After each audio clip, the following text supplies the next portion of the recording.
Everyone, and welcome to episode 14. 14. This is the 14th episode of Positively Board Gaming. I am Mitchell Whitfield, joined by my co-host, the delightful Jamey Stegmeyer. Jamey, how are you? I am doing well today. I can hear you loud and clear. Yes, you Mitchell, how are you? can. And we're recording this on a Monday, unusually. So it's just a delight to be chatting with you on a Monday instead of a Friday like usual. I know we were just saying, I was just telling Jamey off the air that, I usually this is like a reward for me for being good for the whole week. I get to record a really cool show with my friend at the end of the week, but now, we're starting off the week. So hopefully it's a really good start. And, you said, I appreciate you saying that I sounded good today. And you might notice if you were, now that you're listening to this, the broadcast version of this, whether it's on the Stonemaier Games, YouTube channel in video form or in podcast form on your platform of choice. I know I always say that. It's like a tick. So I am a man of technology, number one. I'm a person of technology. I've also made my living in front of the camera and in front of the microphone for the better part of 50 years, okay? So the fact that this happened to me and I let it happen is just pure ridiculousness, for lack of a better term.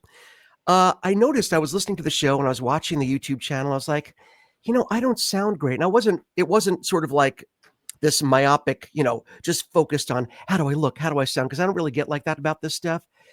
But I just noticed like, the audio. And I was like, well, okay, it's on YouTube. So, there's something for that. And we're recording it on StreamYard, which is a wonderful platform. But, you lose some digital fidelity. You lose some fidelity when you go digital with audio and video. You just do. It's, nature of the beast. I was like, okay.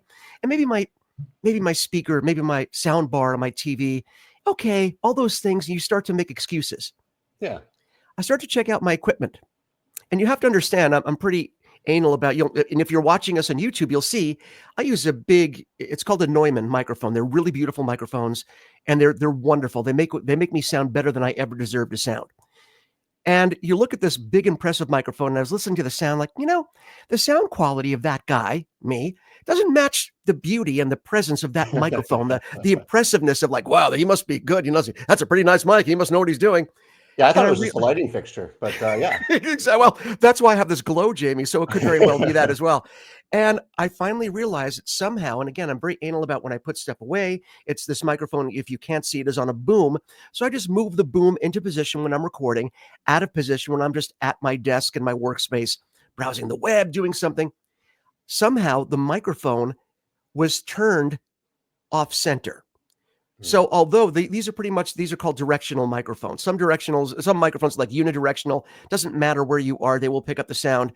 This microphone is meant to be addressed at the front.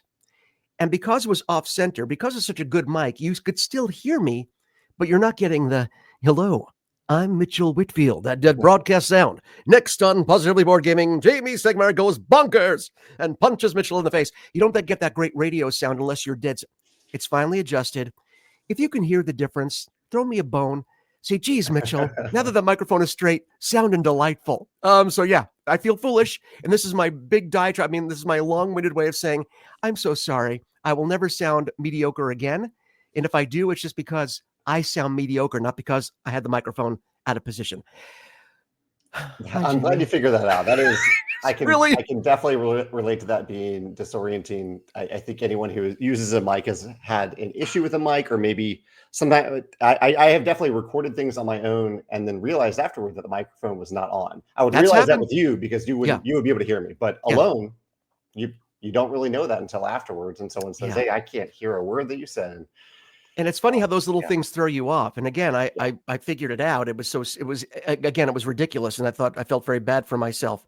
And now I'm over it. But yeah, it's so funny. We've talked about this before with technology and when you had your internet out and when you had power out, how reliant we are on technology in general. Yeah. And then when something happens, you're like, oh, then you have to get to micromanaging to figure out what exactly it was. Okay, the power's on. That's the most basic. But you would be surprised, folks, how many things can be solved by turning something off and turning it on again, especially in digital form, because it tends to reset. This was not that, though. I'm an idiot. Jamey, it's a lovely Monday. Now, being that this is, well, technically it's the second day of the week, although people like to think of Monday as the beginning of the week. According to our calendar, Sunday is the beginning of the week. But since it's still the beginning of the work week for most people, have you had a chance to indulge in something delightful, something treaty of the day, or are you waiting to indulge later on? I always have a few treats of the day that I could pick from. And today's that I think is an upcoming treat that I'm excited about is that it's getting very hot in St. Louis. Today is like the coldest day of the week and it's 80 degrees. It's going to get up to 95 later this week. And we have a lot of good ice cream in St. Louis, including a little place called Clementine's. It's a small chain here in St. Louis. Okay. Really, really good ice cream, really nice and creamy. And so today I am looking forward to enjoying some Clementine's ice cream. And one of their summer flavors is blackberry buttermilk, which is really nice and creamy and summery and light. And I think that will be my treat of the day later today. That sounds delightful. Yeah, yeah. And that's such. But before you get to me, that is such a delightful warm weather. Ice cream is good. Listen, don't get me wrong. Ice cream is good. We don't need an excuse for ice cream. Right. When it starts to get warm, especially when it's just starting to get warm, it's so refreshing. It feels so deserved somehow. And it's okay to say, on a hot day, I'm going to sweat off calories. So technically it's just balancing out the scale here. I'm not going to really gain any weight. It's perfect. I can justify ice cream any day of the week when it's hot, which is sad for me. No, that's fair. I totally agree. Especially if you have to walk to go get it, and then you burn it off while you're walking to and from the ice cream place. Yeah. I see you're well versed in justification, Jamey. Good for you. You are a smart and powerful man. So is your treat of the day food related as well? It is. Okay. It definitely is. And how I've talked about this before. I've shamed myself before with you in front of, thousands and hopefully someday millions of people listening. I've always talked and praised the cheap cake that you will find in your local chain store market bakery section. Yeah. And they tease you with it. Sometimes they'll put it on an end cap. They'll put like these just like generic slices of white frosted cake or chocolate frosted cake with sprinkles. And it's just a basic, sometimes it's just a sheet cake. Sometimes it's a layer cake, but just basic, generic grocery store cake. And they're always so good. And like I said, I don't even know if there's real ingredients in there. It could all be shortening and made from old hair. I don't really know. As I'm saying, people are like, oh, let me read that again. That's disgusting. But there's something about it. So we were in our two big local chains here in Southern California. There are a bunch of grocery store chains, but I think Vons and Ralph's, and they both have offshoots, like sub brands, underneath them. But Ralph's and Vons are the two biggest chains that we have here. And they always have great bakery sections with us. And we always walk by, and Tracy and I always walk by and kind of give a look. We're like, oh, don't look, because it draws you in. It's like that natural, like your feet sort of leave the ground. You're like a cartoon where you're floating in the air and you're just sniffing the fumes. So we passed by the sheet cake display and I saw something different. I was like, that little piece of white vanilla sheet cake, or was technically a layer cake, looks different. It looks a little more rich and it has stuff in it. And I got closer. There were blueberries in it. And I got closer and I looked and it said lemon blueberry. I was like, oh, and I grabbed it. And Tracy's like, what? He was like, I'm taking it. We're moving. Keep moving. So, because if we stop to think about it, I'll put it back and I'll feel terrible. So we got it home. It was in the fridge for a while. Took it out of the fridge. You got to leave it out of the fridge. I mean, they're great cold too. Leave them out for about 15 minutes. Get that, get a little bit of the frozen, because it'll, even in the fridge, not even the freezer, even the fridge, it'll harden up like it's in the freezer. I took a bite of that, Jamey. It was bliss. Okay. It was so. No, you thought I was going to go the other way. I was worried about a dark twist, but no. Dark twist is the chocolate treat that I had later this week. That'll have later this week. Good dark twist was also fabulous. It was amazing. So much so. And Tracy's usually the one that, she's like the sheet cake queen. She loves it. I was like, Tracy, she's like, you okay? I'm like, I think I'm okay. I'm getting the vapors. This cake is so, So I gave her a taste of it. And Tracy's very, not straight faced, but she's not like me. I tend to get really, you worked with me for months and years. So, I get excited about things. She holds her cards a little closer to the vest. She doesn't get as excited about things, but I know when she really likes something. She took a bite of this and she looked at me and her eyes got big. She's like, oh, I was like, yes, she loves it too. It was amazing. So thank you, Von's Bakery, for pushing me over the edge.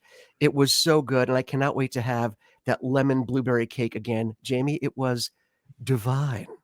I'm so happy to hear that. I'm glad you took a chance on it. Yeah, it's great. Hey, do you have a before we start today? It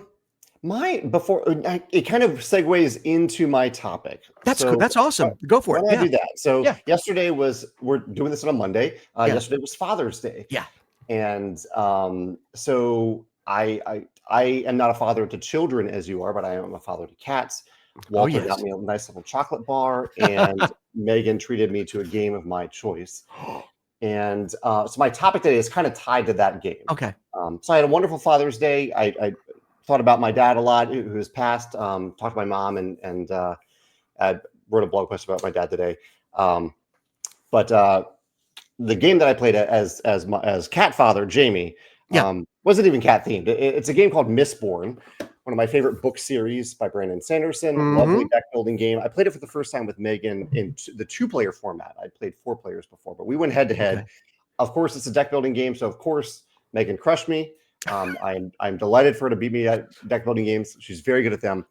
But the thing that I was thinking about a little bit during the game and afterward that I wanted to bring up with you is I've been thinking recently about surprises in games. This is something we've touched upon a little bit in our podcast, but things that that surprise and delight me as I am playing the game, sometimes while I'm unboxing the game, which we have talked about. And there's also like legacy campaign games where you walk into a room and you discover something new for the first time, or you unlock a new character, all types of surprises in games. The type specifically in Mistborn that I wanted to highlight as I'm thinking about this is that Mistborn has 3 different win conditions, and 2 of them are very somewhat standard. One of them is that you eliminate all the other players.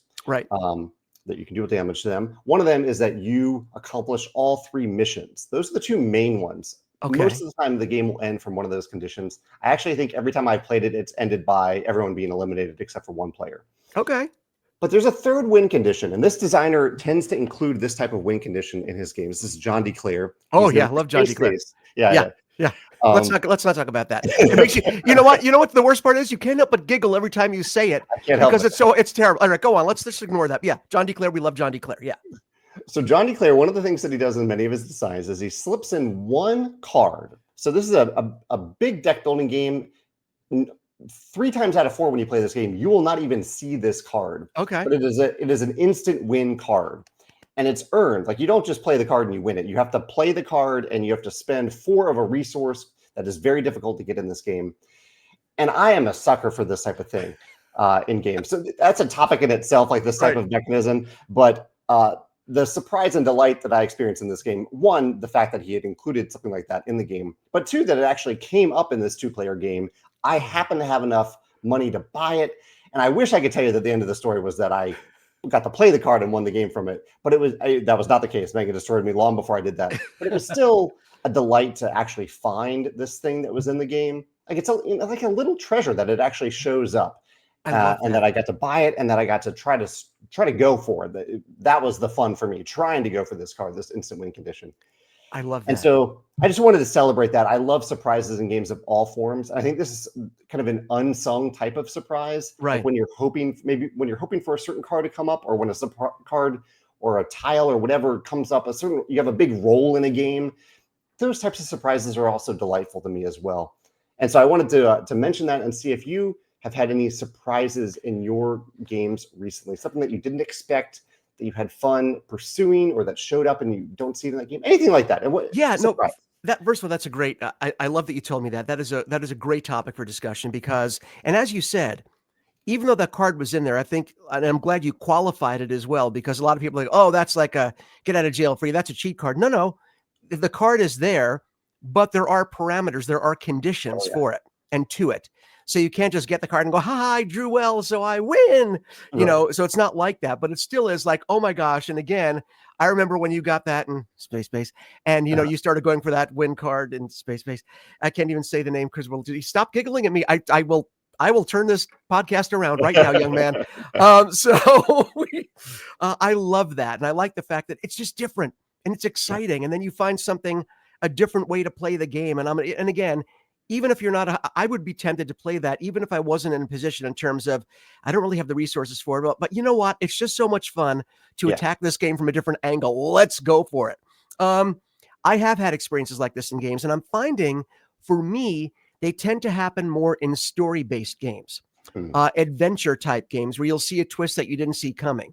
And I know, and I was going to bring this up as my possibly before we start, but I know you had the video, which I loved. I really enjoyed talking about, the top 10 app assisted or app involved games, Yeah. right? Yeah. And, you did the survey, which broke my heart. I saw so many people that were not into it. I just will tell you this. I totally understand why people are not into app-based games. I get it. I'm not sitting here with my arms folded being Judgy McGee about this at all.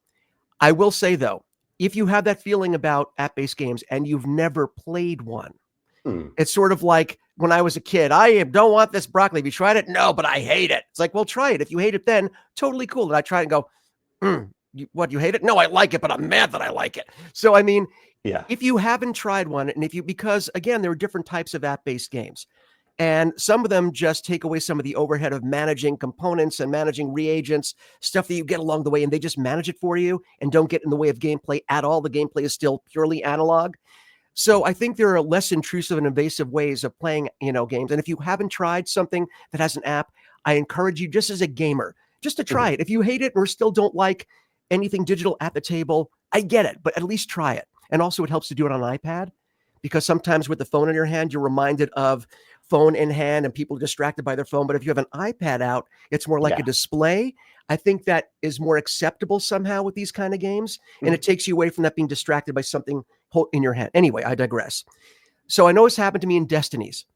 And Destinies is an adventure game for up to 3 people. And again, it's app assisted, but you're still playing the game. And you're still discovering things, and you still have things, tactile cards, and you're rolling dice, and you're managing your tableau, which manages your experience level and your health level. So it's still a very analog game, but the storytelling is done digitally. And I sort of like that, because you can sit back and have the story sort of washed over you. We do it with a big old iPad. And I believe I told you, like, this might have been on one of your videos months, maybe years ago, where, it gives you the game will give you certain things that you're supposed to do. Every character has their own agenda and their own win conditions, but you don't know what everyone else's win conditions are. But it behooves you, when somebody reaches a location and that bit of story text comes out and the iPad tells you what's going on, everyone at the table should listen, because I could cross over with Jamey's, like, that information that Jamey's sort of getting for his, end game story could also help me in mine. So these twists and turns of events where I was going for this horse, I think I told you, my buddy Jack stepped in and took the horse. And I was like, why would you do that? So one thing is like, you're not the only one who needed a horse. And I was like, I got so mad. But it was like this event that we never forgot. So there would be a lot of these, I will get you, Jack Johnson. And, mixed in with the, oh my God, I can't believe I just got this. So for me, it's been more on the story-based game where those surprises are baked in, especially because there are so many if-then scenarios that it takes a certain path to get to that. And like you said, when you're playing Mistborn, you might not see that 3 out of 4 times. Well, in an adventure game, you might not see it 1 in every 40 to 50 times. So because it's that baked into the game and that deep in your path. So I love that feeling. And it makes me excited to get back to that game, because that sort of possibility exists. Even if you don't get that card or have that moment, the possibility for that moment is still there. And even, do you find that's true, that even the excitement of, like, when you play Space, you have the excitement of knowing that you may get that card and watch me make a fool of myself. You don't know, but it's possible. Yeah. And that is exciting to know that possibility is out there. I can definitely relate to that. And I can relate to that in more narrative adventure games as well. Like, what is around that next corner, or what narrative beat are we going to hit this time when we're playing? Yeah. And it's more hidden, because at least in your game, there's the excitement of knowing that it's there. But in these adventure games where, you're pulling up either cards randomly, or if it's an app-based game, you don't know what flavor text or what story bits await you. You don't know what's there. You're hoping that something fun is there. So what a great topic. I love that. And it's exciting. It makes gaming even more exciting than it already is. That game, by the way, Space doesn't even need that. And I'm sure Mistborn didn't even need it either. But the fact that it was there just adds that little something, Yeah, I agree. And in Mistborn, it's a nice little thematic touch too. It makes sense for the world. I love that. Yeah. So what's on your mind today for your topic? I did something a little different today. Okay. But these aren't the glasses I wiped off carefully. You look terrible, Jamey, and it's my fault. It's like the way I sounded terrible. That was my fault. I decided to do something different. We've talked to ad nauseum my love for the pretty, shiny. Yeah. I love the Stonemaier Games components, and there are a couple of the publishers that always seem to put a lot of thought, several other publishers, not many, but several, that put thought into making the components feel good and look good and have that table presence. And I think when you talk about table presence in general, or a game that has table presence that sort of stops people and go, ooh, what are they playing? Just that sort of moment, like, oh, what's that? That caught my eye. I think it's easy to go to the fact that it's okay. Let him talk. He's great. No, I hear him. He's great. It's like, you tell him. It's easy to think that, okay, we're talking about Kickstarter games. We're talking about games that are expensive, but that's not necessarily true. You don't have to spend $100, $150, $200 to have a game that has a wonderful table presence that will stop your friends or just passersby and say, ooh, just like that, Jamie. Ooh, yeah. What are they playing? I want to know. Show me what game you're playing, kids. Yeah, so I was a very upsetting clown. So I decided to let you guys know, to let everyone out there who's listening know, you don't have to spend a ton of money. If you're looking for a game that maybe has a little bit of pop, doesn't have to be super fancy, just has to grab someone's attention a little bit. So I was looking for games that were like under the $50 price point, under 50 bucks. Some of these are less than that have real table presence, or for me, definitely caught my eye when I would walk by and saw somebody playing. I said, do you mind if I watch for a second? I want to see how this sort of plays out. I like the way this looks. So I came together with like 5 games, and I have 2 honorable mentions. You know, I know how you get when I mention Stonemaier games, but you know, they'd be on all my lists. But I try not to fanboy out when I'm with you. I save that for when I'm alone going, I just did a podcast with Jamey Stigmaier. So there are 2 honorable mentions, and we're talking about, you know, games with great table presence under $50. I'll mention the non Stonemaier game first, and that is, and people are going to say this is silly because it's so small, the game Spots. It does not have to be a big game with fancy components to have this adorable, lighthearted, thematic, sort of fun look to it. And the cards and the what you're trying to achieve, and your actual player card, the dice, the way they're on the little dogs on your little player card, it's so cute. And again, this is some of them. Obviously, some of the other games are going to have more like, oh wow, what is that? But this is such a cute game. And when you see it, when you see people playing it, there's something so whimsical about the way it looks with the dice on your mat and the way they designed this. And it's a very small box game. It's maybe, I'm looking at it right now. It's maybe what, like a 5-inch by 5-inch box, if that. Oh yeah. Yeah. It's a small little box, but the components are so nicely made, and the cards really pop, and the artwork is very simple, but really adorable. So this is one that was like less expensive, but when I pass this game by, I'm like, oh, this playing, and people always have the same reaction. It's so adorable.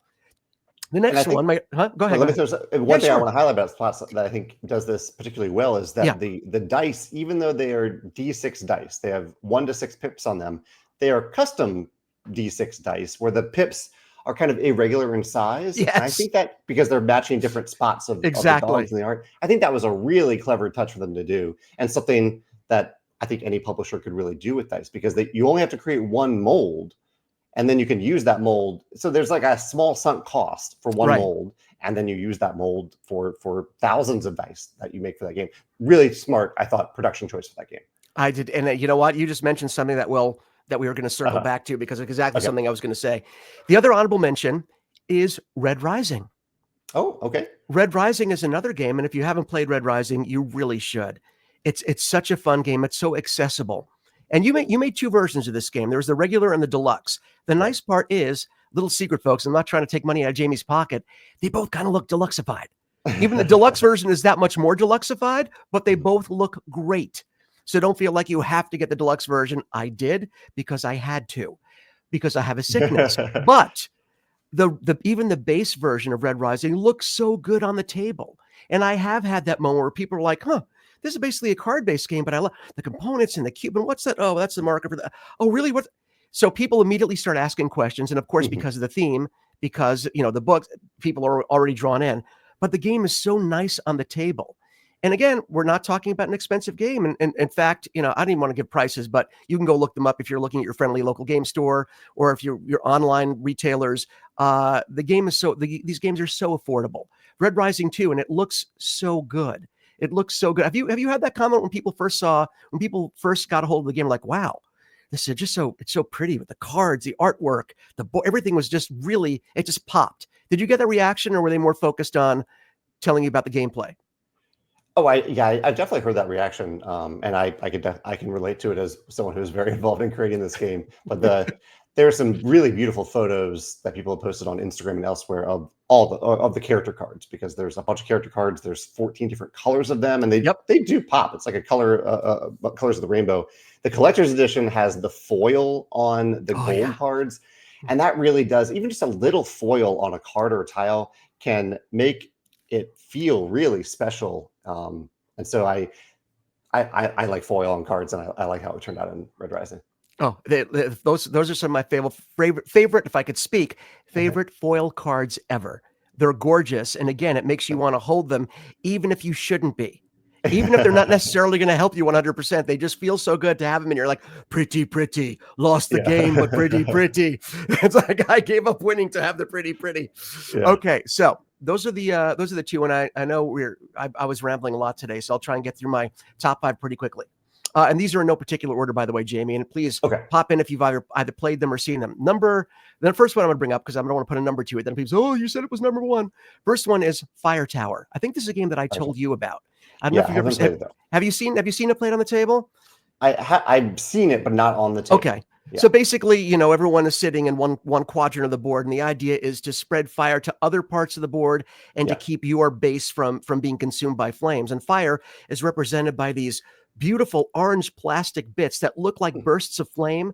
They look so good. And when the board is filling up with them, it looks magnificent. And every time I play this, people are like, even non-gamers, like, I don't know what that is, but I think I want to play board games now.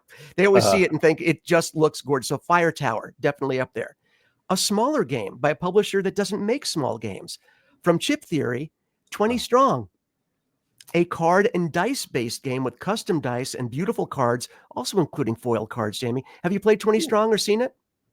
I've seen it again, but I haven't played it. Yeah. Okay. Yeah. And it can be played with a friend, but it's mostly a solitaire game. Okay. You against a deck of cards trying to defeat bosses and defeat different cards in there with your custom dice that you have to allocate properly to make sure you have enough strength to get you to the end of the deck. So it's like a dice management game, I think is a good way of putting it.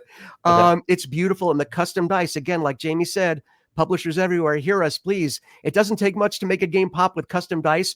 It's cheap and it's beautiful. All right, there we go. There's my little thing. Another dice-based game, Dice Miner, which I know you've played. Yes, I love Dice Miner. Yeah. And do you think it has something to do with that great pyramid? Even if you don't get the deluxe version, there's that really cardboard, really well-built pyramid of dice, right?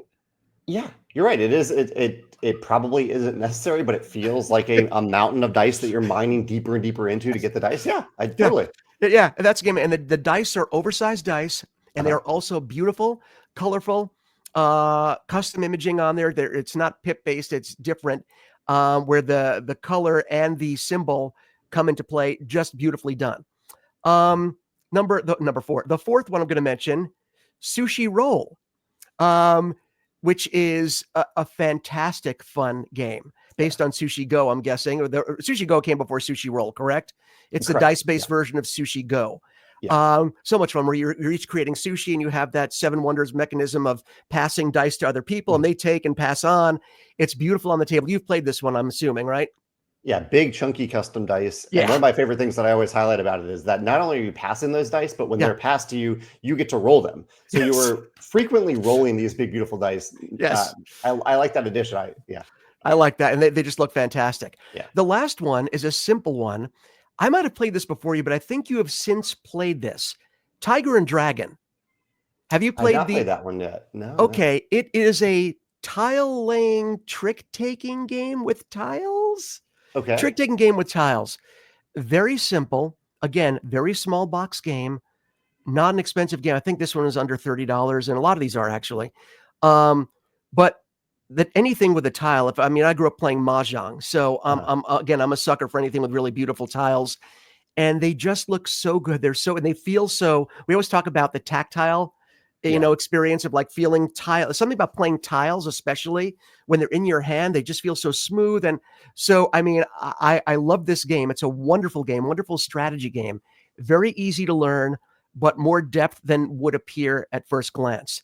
Definitely one for everyone to try. So yeah, those are my 5: Fire Tower, 20 Strong, Dice Miner, Sushi Roll, Tiger and Dragon. Jamey, do you have any games that not necessarily that people would think about because again, people think about the grandiose games when they're thinking about games that have amazing table presence. You're thinking these giant Kickstarters with miniatures and golden dice and made out of the real feet of emperors. I mean, have you played any? Are there any that come to mind that sort of had a table presence or sort of a little pop that don't necessarily cost $100? I know I'm putting you on the spot here. This is one that I obviously put thought into, but I'm wondering if anything just popped into your head. Yeah, well, I do like many of your picks here. I like that. I like the custom dice. I like the foil and those like little touches that elevate a game that, as you say, is under $50. Some of these far under $50. Yeah. I'm taking notes about here so I can include them in the show notes. Oh, nice. Okay, this is a great list. What is the game that I played recently that has that? You know, a random one that came to mind while you're talking is a game called Compile. It's a 2-player game from Greater Than Games, and it's a really small box game. You pick 3 different elements, and you play with those elements against another player who chooses 3 different elements. Each element has its own deck, but the cards feel really good. Like it, I think that when I was playing, I thought it was like a plastic card. But I was told, I think afterward, that it wasn't plastic. It's just several different layers with a different texture on the back of the card than the front. I think one side is foil, one side is textured. I love things that feel really nice. And adding that little texture to a card or even a tile sometimes for me, it really elevates the game. Like we think a lot about like what looks good, but also what feels good as you're playing it. Adds to that table presence, I think, and that experience. So absolutely, I can think of a lot of games in this category, but Compile, I think, is like a $20 game, and it looks and feels great on the table. But it's interesting. Most of the things we've been talking about, I think, maybe Fire Tower aside, it's amazing. And again, listen, I'm not a publisher. I'm not a designer. Far be it from me to say, you must do this. And I'm not like that anyway. I appreciate when things are done, but I don't like, why didn't you? That's not my thing. But it goes to show you, if you're looking to have presence or pop, or people go, wow, I remember playing that. Again, the tactile, the things, the magic you can, we should call the title of this, the magic you can do with dice and cards. Because again, a foil card, a special finish on a card, a different way of making a card, a different size for your dice, a different feel for the dice, depending on how rounded the corners are, the graphics, the color. There's so many different elements that come in that not only affect things visually, but that tactile, the feel of it, that add to the experience. Again, I feel like I'm talking, why don't you and your games get a room? Like if you have such a love affair with your games, why don't you marry them? But it's not just the experience of I'm here to win, I'm here. It's an all encompassing thing. And I like the fact that we have that visceral reaction to that tactile experience. So this is good. And it's something we should maybe look at later on. Cause I know you're going to come up with, all I have to do is give you 10 minutes. Now I'm going to see all of a sudden on your channel, my top favorite, games of table presence for under. It's like, he took our idea and made it better. No, but I look forward to hearing more. And when we talk again, I want you to pop in and let me know what you thought. This was fun. Topic. I really like that. Thank you. And I loved yours too. And this is kind of fun. I think we pulled it off for a Monday. People were thinking we'd be slow and, we're not really ready for this, but I feel like we rose to the Monday occasion of this. This was fun. Yeah. I'm glad we did this. People are going to listen to this on Thursday, probably. Of course. If you see any differences between this and normal us, that's why. And I'm looking forward to hearing what people think. If they have, in fact, I'd love to hear if someone has a favorite game under $50 that has some beautiful element that makes it stand out on the table. I'd love to hear about that, or a surprise in a game. And I know we often think about surprises in terms of like legacy games, but maybe particularly in a non-legacy game, something that surprises you or delights you when that element shows up in the game. I'd love to hear about that from people in the comments. I like that too. All right. We've gotten through episode 14. Our teenage years are working out pretty well so far. We're getting into not too angsty. I haven't shrugged my shoulder, given you a look like whatever. Wow, that was really unattractive. I just caught a glimpse of myself in my camera. That was hideous, folks.